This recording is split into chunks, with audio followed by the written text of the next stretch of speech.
मैं एक बारातियों की बस में सवार था।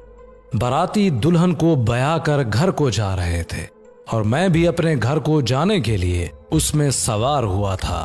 आगे एक चेक पोस्ट पर बस को रोका गया। वो चेक पोस्ट कोई सरकारी नहीं थी, बल्कि रशिया के अफगानिस्तान से जाने के बाद जगह जगह चेक पोस्ट बना दी गई थी। तकरीबन हर कबीले, हर कमांडर ने अपने अपने इलाके में एक अलग रियासत, एक अलग मुल्क बना लिया था।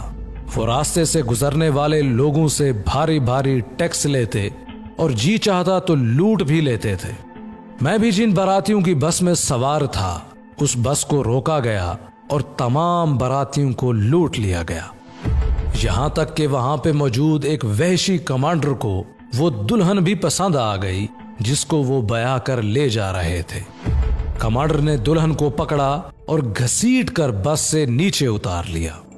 दुल्हे ने मजामत की, जिस पर दुल्हे को वहीं गोलियों से छलनी कर दिया गया।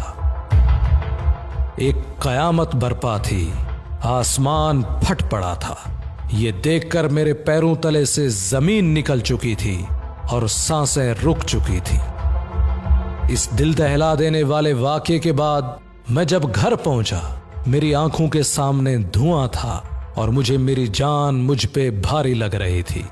रात भर मैं जागता रहा और सोचता रहा, हमारी पढ़ाई का क्या फायदा है, हमारे इल्म का क्या मकसद है। या तो हमारी सांसें ना रहें या फिर ये निजाम, ये जुल्म ना रहे। सुबह मैंने अपने एक करीबी दोस्त से मोटरसाइकिल मांगी और हर मदरसे, हर मस्जिद गया।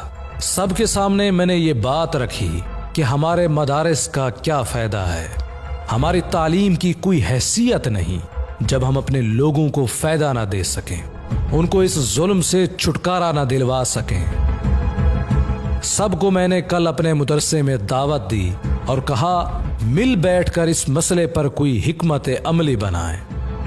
आपको ये जानकर हैरानी होगी कि वो तमाम तुलबा, वो तमाम आइम्मा जिनको मैंने दावत दी थी, वो कल का इंतजार न कर सके और रात को ही मेरे मदरसे में जमा हो गए।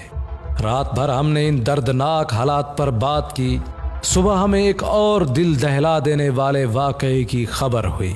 एक और कमांडर ने एक शरीफ फैमिली का घर लूट लिया था और उस घर की 2 नौजवान लड़कियों को भी साथ ले गए थे।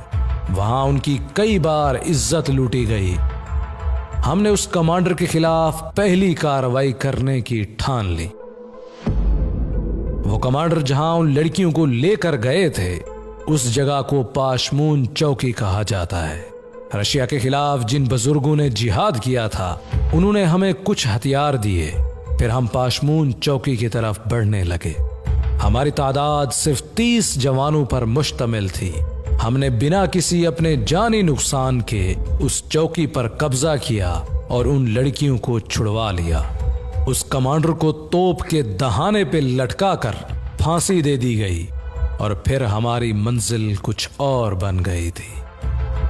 हमारे रास्ते किसी बड़े रास्ते की तरफ मुड़ चुके थे। शायद कुदरत ने हमें इसी काम के लिए पैदा किया था और देखते ही देखते हमारा सफर बढ़ता गया और हम उस रास्ते पे चलते गए। बस यही थी हमारी शुरुआत।